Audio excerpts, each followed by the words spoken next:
Hello, everybody, and welcome to Monday's edition of Bayou Bets. I am Jim Derry along with Spencer the Guru Urquhart. Zach Ewing is off today. So let's get right into the news. We're not going to waste any time talking about the Saints and the Honey Badger and Spencer Teran Matthew coming back home to New Orleans, where he played his high school football at St. Augustine High School. And makes me feel old because I covered him. I was well into my career when he was playing at St. Augustine. So seems like yesterday, and then to LSU. Made his way around the NFL, 11 seasons in the NFL, and he's back with the New Orleans Saints. That should be a big deal. We'll talk about that in just a minute, but I do want to mention first that that Caesars Sportsbook is the official odds partner of bet.nola.com, and if you go through us, you can get your first bet insured up to $1,100 using code NOLA, CZR. Any bet you make is insured if you sign up with Caesars through us using that code. Any bet you make up to $1,100 is fully insured, and you get your money back if you lose. A free bet, the value of whatever your bet is. Okay, back to the Honey Badger. And I keep finding, Spencer, there's something that's just going on and on in my head. We're going to get to the odds in a minute, and I don't want to put the graphic up just yet. But it boggles the mind that with what the Saints were able to do in the draft, we're going to talk about the draft in a moment too, back from Las Vegas. I'm still feeling that Pacific time zone. But the Saints' odds haven't changed at all, and I think it's ridiculous, especially the win-loss total, which I don't think we have a graphic for, but 7.5. The people at Caesars Sportsbook still don't think the Saints will finish with even a record of 8-9, which seems kind of strange to me. Maybe they know something we don't. I hope not, because, man, I tell you what, I'm feeling pretty optimistic about the Saints right now. I'm thinking 9-8 at the worst, because, I mean, you got to think last year at all the injuries, they still pulled off 9-8. So I'm thinking that's like the floor. So I think the thing it's Jameis. I believe they don't believe in Jameis Winston. The national media, the sports book, all the national narrative, I feel like thinks that Jameis is going to ultimately cost the Saints, sell us down the river, whatever you want to call it. But I'm more of a believer in Jameis as far as I'm not saying he's going to be a Pro Bowl QB, but I do believe that he'll be at least about an average quarterback. It isn't going to go back to throwing 30 interceptions like he used to. Well, I found it interesting, too, and going through and posting some blogs from Vegas this week, some of the quote-unquote experts talking about how Jameis, that the Saints still didn't fulfill their quarterback needs. I'm not sure what team they've been covering, but the Saints have made it clear that Jameis is their quarterback for about the last 3 weeks now. There is no discussion.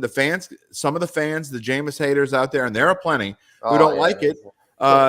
They can not like it all they want. The experts cannot like it all they want. But the Saints have made it clear. Jameis Winston is the starting quarterback for this team. They weren't going to get a quarterback in the draft, and if they were, he wasn't going to start. Even, we talked about on the show from Vegas last week that, when Malik Willis had fallen all the way into the middle of the second round, Matt Corral was still around, that it was possible that the Saints could draft a quarterback there. They didn't, but even if they had, there is almost no chance that any of them are going to supplant Jameis Winston. Andy Dalton's not going to supplant Jameis Winston. We're moving on. Taysom Hill is a tight end now. So, don't get me wrong, says Mike Wimmer. He's no Breeze, but he's damn good. I'm with Mike on that. Yeah, 100%. He's a competent quarterback. He showed it. I know it was only half a season, but he showed that he could get it done. 14-3 touchdowns to interceptions ratio. Didn't force nearly as many balls. Showed that he could be more of a game manager as opposed to a gunslinger. I think there's no question that's true. And whether he pans out and whether he has issues next year, the point is none of that matters. Whether he's good enough or not, we're going to find out soon enough. But the point is, it doesn't make a difference what any of us think or whether Jameis can handle the load or not. He's going to be the starting quarterback. And I want Saints fans who have a problem with Jameis Winston to repeat after me. Drew Brees is gone, and he's never coming back. There is no Drew Brees coming down the pipeline. So get it out of your head. I've tried to tell this to people for weeks now, for months now, for over a year now. Drew Brees is not in the building. There is no another Drew Brees. And so the Saints have to move on, and I think they've done a really good job of doing so, Spencer. I think, again, we'll find out if Jameis can handle load over full season. We'll see how he responds in his treatment to his ACL injury and how soon he can get back. We hope he's full strength by training camp. But that's what Saints fans have to realize. And actually, the media as well, and maybe even the lines makers. Right, yeah, because the identity of the Saints team has changed. It used to be with Breeze and Peyton. It was the high-powered offense throwing for 5,000 yards a season and all that. It's not like that anymore. This is a smash-mouth football team that plays elite defense. Dennis Allen's now the head coach. They've got a loaded defense with Cameron Jordan, Demario Davis, Marshawn Lattimore, the guys they've added in the draft and free agency, most recently Honey Badger. So, I mean, this is a different Saints team, but one that I still believe can be successful and make a push in the postseason. And Spencer, if you let's talk about this defense and signing Tyrann Mathieu today. I mean, try to find a hole in this defense. Maybe Pete Werner at linebacker. I mean, they've now gone from kind of in a weak area of safety, or at least average depth, to, I think, looking at where they are today, I think they're in excellent shape in the defensive backfield. And we already knew they were strong up front along the defensive line, and there's plenty of depth there. So I think you'd be hard-pressed to try to find a hole in this defense anywhere. Correct. And you could still try to bring back Quan Alexander to help with Werner there. And then you still got Zach Baldwin on the roster, who's promising.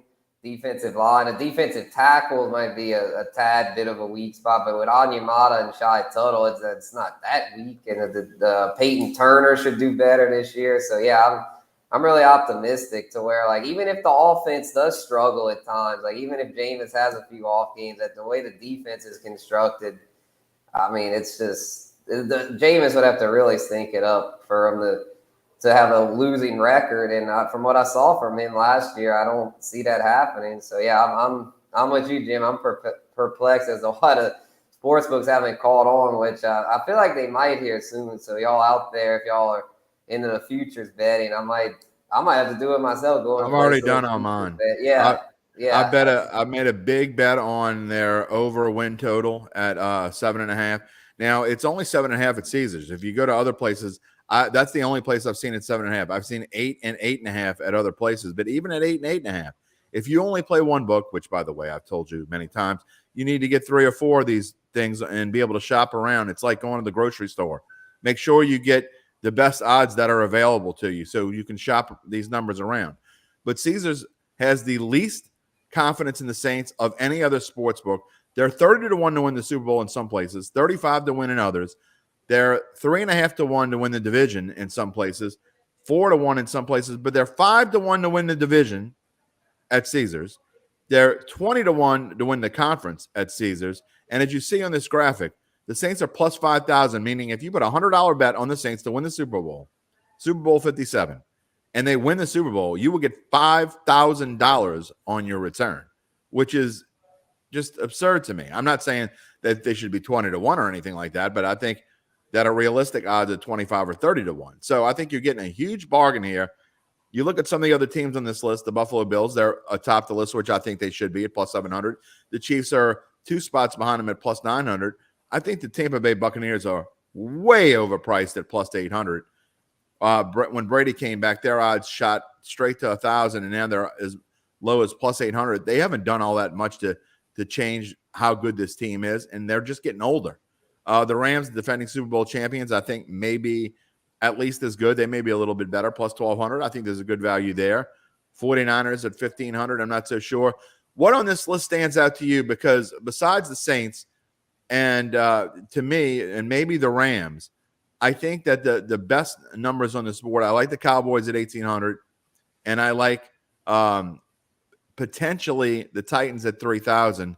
I think is a pretty good bet too. But is there anything that sticks out here to you?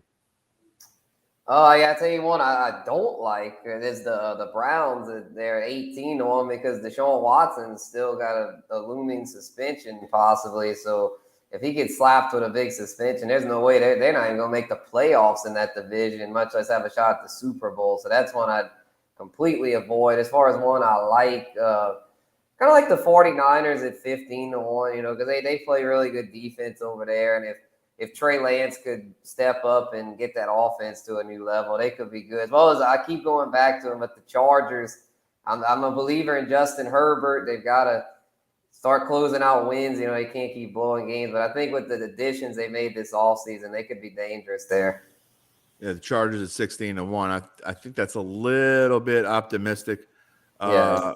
A little bit optimistic for the Chargers, but yeah, I do think that obviously they will be well improved. And in Justin Herbert's third year, Uncle Big Nick likes your pick, Spence. Awesome. That I don't. I think 15-1 is a little bit. I don't say, and when I say I don't dislike the 49ers as far as chances to win, because I think they do have a decent chance to make a run this year. But I think 15-1 odds, you're not getting any value there. So when I say I don't like something, it's not because I don't think the team doesn't have a chance to win the Super Bowl. I think that that price is a little bit high for me. And when you're talking about odds, that's what we're talking about. We're talking about prices and whether you're getting any value. And I don't see a lot of value. I got the Browns back at plus 4,000 before they signed Deshaun Watson. So I like my number there. We'll see what happens. Going back to Tyrann Mathieu and talking about his contract, a 3-year deal just announced about an hour or so ago. Amy just reporting that it's a 3-year worth up to $33 million with $18 million guaranteed. The Saints coming in to the Honey Badger deal were $20.37 million under the cap for 2022. I think that rules out bringing back Quan Alexander unless he wants to come back at a serious discount, or if the Saints can restructure some of the contracts, which I think they're kind of done with at this point. Now, the elephant in the room, though, for these Saints is they get a running back in the draft. They don't have – I mean, you think about where they're at right now. Alvin Kamara is going to miss – I mean, if you want to be super-duper optimistic, he's going to miss 3 games. If you want to be realistic, he's going to miss 6 games. And if you want to be pessimistic, he could miss the whole season. I mean, we have no idea what's going to come down in this trial or where the NFL is going to make their stand. Now, his trial's been delayed till August 1st, which is probably going to delay his punishment for a little bit and his suspension for a little bit. Well, will it last into the season? We don't know because we don't know if there's going to be a settlement beforehand or any of those things. But Mark Ingram is, I mean, he's too old. He's too old to handle that load by himself. And there's no question in my mind the Saints need to get at least 2 running backs, Spencer. And if you're drafting the fantasy, I mean, I know you think with a fantasy mind, that's why they call you the guru, but you're not drafting any Saints really. Yeah, the run in the backfield is kind of scary. I'll tell you what, though, I'm intrigued by the UDFA they picked up, Abram Smith from Baylor. He's their single-season rushing leader last year, a converted linebacker. Not much mileage there. You know, somebody that if he's as explosive of a runner as he was in college, he could be an impact player. And the Saints have done well over the years with finding these diamond in the rough type guys at running back. I know Tony Jones didn't really work out last year, but I'm thinking Abram Smith might be a guy. I'm not saying he'll be a starting running back, but he's somebody that should be able to shoulder a bit of the load while Kamara's out. But yeah, hopefully he can bring in another veteran back or two because I'm not sold on Mark Ingram being able to have anything left in the tank. I love Mark Ingram. He's been great to the Saints, but I mean, when a running back gets that old, it's just you can't really count on him. Yeah, and so they're going to probably have to bring in at least another running back, maybe 2, because we don't know when Kamara's suspension is going to take place. But I agree with you. I like Abram Smith. He's a little small, but so are Ingram and Kamara. 6 foot, 213 pounds. Had set the single season rushing record at Baylor last year with 1,621 yards. And that's saying something in the Big 12 because they're really on it's not really a running conference. It's a lot of throwing the football. And Spencer, I think the defenses in the Big 12 have gotten much better over the last couple seasons. Mm-hmm. Yeah, he made a statement there, I'd say. So he showed that he's a legit running back. You know, he may have been like the fact that he's only did it for 1 year is probably why he went undrafted. A lot of teams like you got to show me for multiple years. But yeah, UDFA, and that's where the Saints. That's why I always feel like Mickey Loomis in the scouting department excel because they do their homework. They're good at finding these guys. I mean, they've had Luke Johnson brought up numerous examples of UDFAs that have made an impact, especially recently with the receivers, the 2 receivers with Hardy and Marquez Callaway, as well as Shai Tuttle starting defensive tackle. That's right. Now.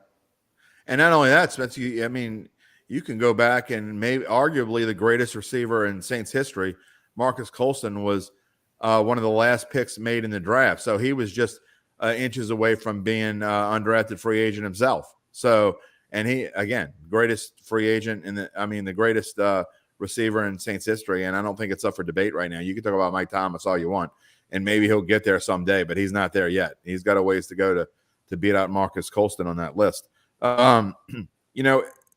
Offensively, besides that, before we move on, I do want to talk about where the Saints go now. And we talk about, I think they did a really nice job in the draft getting the left tackle that they needed. I think they did. Chris Olave was a great pick. We've talked about it.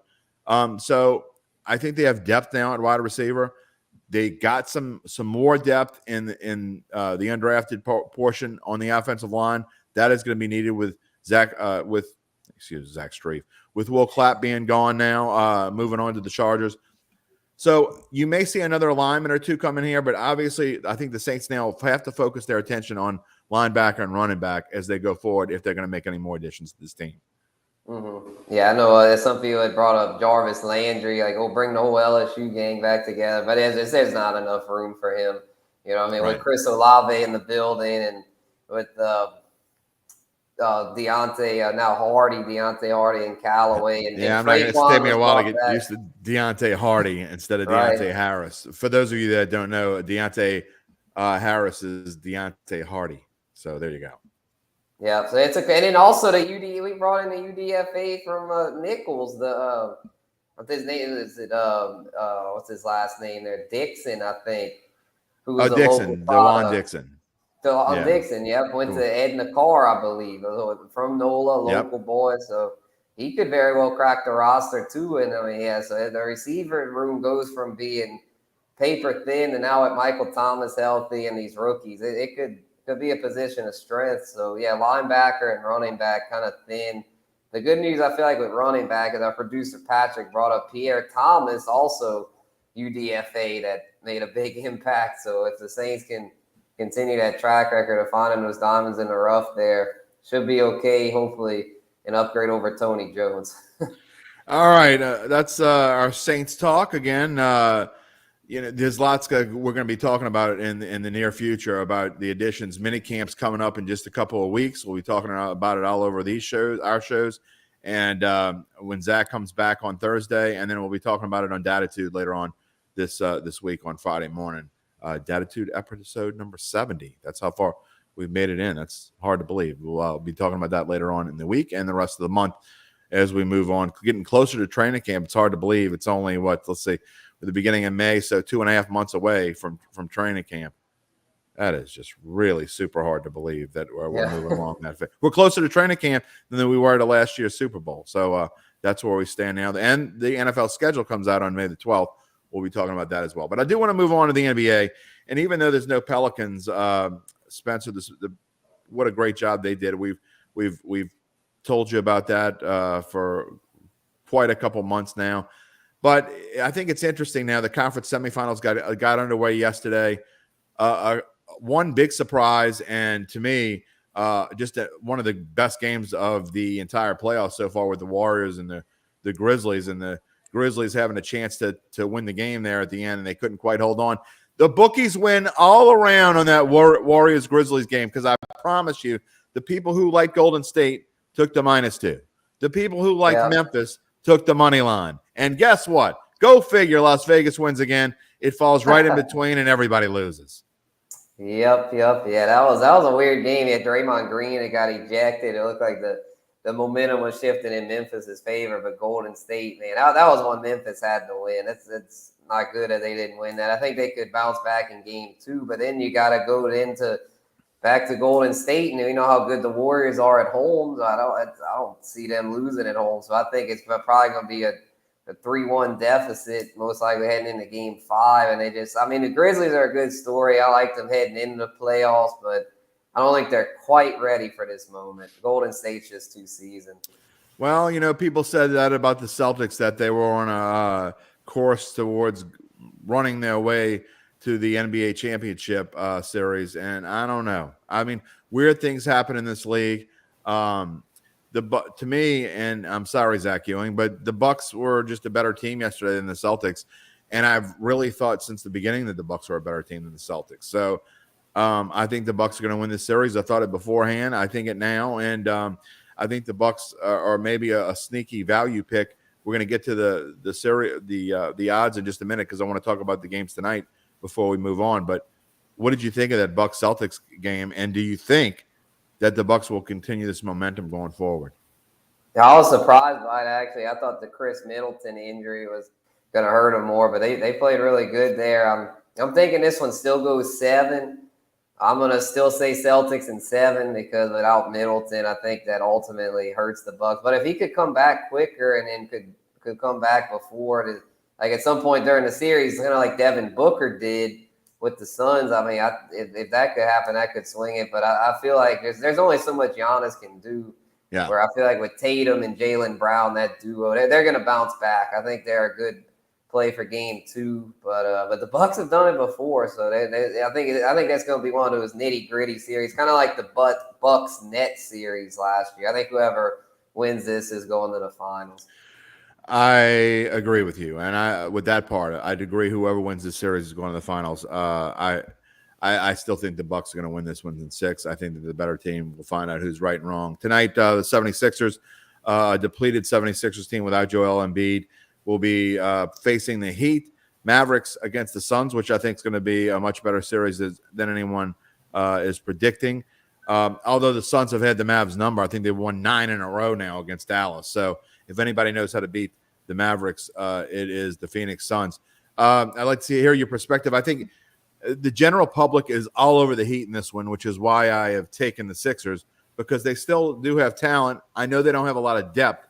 I know that James Harden is going to have to play out of his mind, but we've seen him before take over at times, and now he's probably going to be less likely to pass the ball. So I think there's going to be a whole lot of shooting coming from James Harden tonight.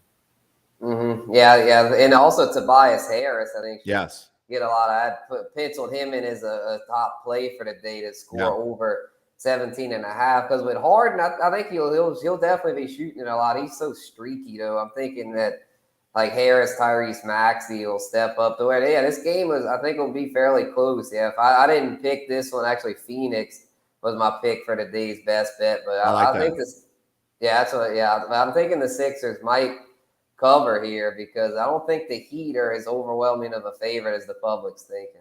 Yeah, I did a little analytics looking this morning. I haven't had a lot of time to do that, being gone for the last 4 or 5 days. But this morning I tried to get back to it, and my analytics tell me that it is going to be Sixers going to cover. So I did a little small parlay on Sixers and Phoenix to cover as well. And then I also did a little player prop parlay with Maxey and Harden to get over 21.5 and 24.5 respectively. We'll see if it happens.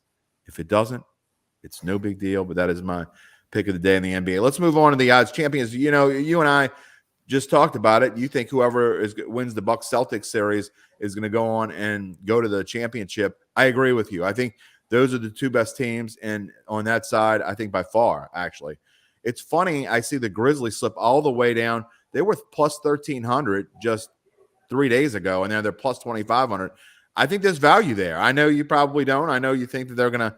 They lost their chance to win by blowing that game yesterday, but I still think they're in this thing. And Golden State should be the favorite. I'm not taking anything away from them. There's no value at plus 260. You can't bet it there. But I say don't count the Grizzlies out, especially at plus 2,500. And other than that, Spencer, I'm not sure that I see any value on here. I like the Bucks. I took them when they were plus 800 or plus 900, I think, but you missed the boat. It's too late. And so really, I think the only values potentially are the Grizzlies. And if you think the Celtics are going to come back, maybe at 550, maybe there's value there. Yeah, I would say the Celtics would probably be the best value here because, the sports books, I feel like they just from studying the trends with Caesars and stuff, they go with the public, because they kind of have to to make sure the action's even or whatever. But the public, it tends to overreact. We all know that. That's what we're here for, to try to Right. Not overreact. So I feel like, this Memphis thing, man, 2,500. I mean, I think it's kind of, it'd be one of those just real long shots. Maybe throw like $5 on it, and if it hits, it's Exactly. cool. But Exactly. You can throw a little five spot on it. I never heard anything. Well, I mean, it hurts if you don't have enough money to eat dinner tonight. But you don't want to do that. Responsibly. Yeah, you don't want to do that with like the Mavericks or the Sixers. I feel if you're gonna do that one, it'd probably be Memphis. And then these futures bets though, it's just like, I mean, honestly, they're in Phoenix. I mean, I'd almost at this point. I know Golden State. Yeah, I got them at 500. Them, but I was like, I'd rather I'd say Zoom take the Phoenix odds at 3-1 as opposed to Golden State at plus 260. I think it's just they're overreacting the last night. As soon as Devin Booker was announced out there, odds, Vegas always overreacts to things and made him plus 500. I said, thanks for the free gift. I will take it, whether they win the championship or not. It's still, that was the best value you're going to see on the Suns the rest of the way. They're not going to be, they'll never be plus 500 again unless they were somehow to get down, lose a game or two at home in this series is the only way you might find them at plus 500 or higher again. Okay, we got about 5 minutes left in the show, Spencer. I want to touch on a couple things here. Briefly, I want to talk about college baseball. And, you talk about LSU has have their highs and their lows. I mean, they have been all over the map. They're a plus 3,500 to win the championship. But you look at Tennessee, they are overwhelmingly the favorites. They have already won 40 games this season, incredibly. Tennessee is running away with the title odds. So there's really no value there unless you just are stone sure they're going to win the title. What do you like here? Not Tennessee because, I mean, it's baseball. I mean, baseball is the most unpredictable sport of any. Doesn't matter how dominant you are in the regular season. There's always a game that could come up that trips you up, like the old saying goes, baseball beat you. So I feel like that's just, there's no value there whatsoever. Everybody else, though, it could have value. I mean, all the odds are up. I like Texas and Miami. Yeah, Texas, Miami, Arkansas, Vandy, the defending champion there, pretty. That's a plus 2,500. I mean, they lost the top two pitchers, but yeah, they're Vandy's always around, especially over the last 10 to 15 years. Yeah, and then the LSU, I'm not trying to be a hater. I mean, the LSU's great, great lineup, but they I don't trust the pitching there. I don't think that's worth a play. I feel like you got to have pitching in the postseason, and unless LSU's pitching continues to get a lot better, I just don't see it. I just don't think it's improved nearly enough to win the College World Series. Well, as we get closer to the SEC tournament, we will be talking about that. We'll also be talking about the Kentucky Derby later on this week. Yeah, that's this week. I know we're going to be talking about that. I promised Jeff Duncan I would have him on. We will be talking about the Kentucky Derby coming up on Datitude and maybe talk a little bit about it at the book this week. We will see on Thursday how that rolls. All right, before we wrap up the show, I want to talk about your New Orleans Breakers. They finally lost their first game yesterday.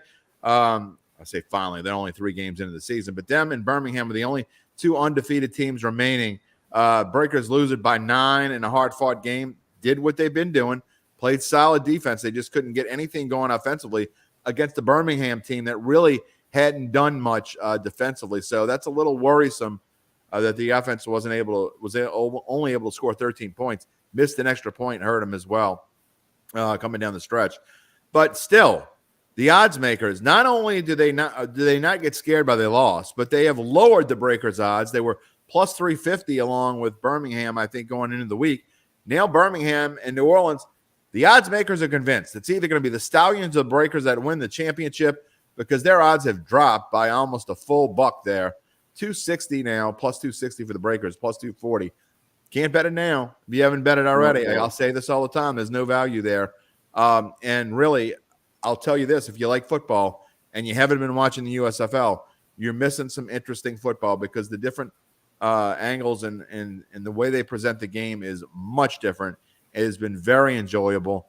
And if you want to bet on it, pick a team that's not the Breakers and just go with it. Next year you can root for the New Orleans Breakers. How much have you watched so far, Spencer? I know you're into individual players, and there are some players in this league that could be in the NFL. Yeah, I need to start watching it more. I've only seen bits and pieces. So yeah, I need to start checking it out because it sounds pretty interesting there. Next Breakers game, I'll have to set a reminder to watch it because the quarterback there is pretty intriguing. He's somebody that if he does really well, leads him to the championship, might be able to catch on with a practice squad in the NFL. I agree. And there are a couple of guys out there that, especially at the skill positions, there are plenty of receivers, I think, that are going to be able to make their way into the NFL. We saw Derek Dillon, who played at Pine High School, covered him in high school. It's always weird to see these kids that played in high school playing professional ball. He had a 63-yard reception and a couple of decent kick returns. Maybe we'll see him move on in the NFL. But the Breakers, I do like their chances. I do think that the Stallions and Breakers are clearly the best two teams. If you wanted a little bit of value and you were looking for someone to throw a team to throw some money on where you're getting just a little bit of scratch to make it interesting for you, I would suggest hold your nose when I say this. I know people aren't going to want to bet on a team from Tampa, but the Tampa Bay Bandits, I think, are clearly the third best team in the league, maybe even better than that. I think that they certainly have a chance to make a run and find themselves into the championship game. All the other teams, to me, are a crapshoot of whether they even get in the playoffs. Top two teams from each division get in. I think New Orleans and Tampa are clearly are two of the better teams. Birmingham, so that is a tough division there. We'll see as we go along, but if you wanted to throw money on someone else other than New Orleans or Birmingham, I'd say it'd be Tampa Bay. But, hey, that's just me. I don't go by teams I don't like. I don't like Tampa Bay. I don't like Atlanta. Hey, if I think Atlanta's going to win a game, I'm going to bet on them. Just the way that it is, I get your point. It's just, man, it'd be hard for me to ever lay a huge bet on the team that choked 28-3. Let's just put it like that.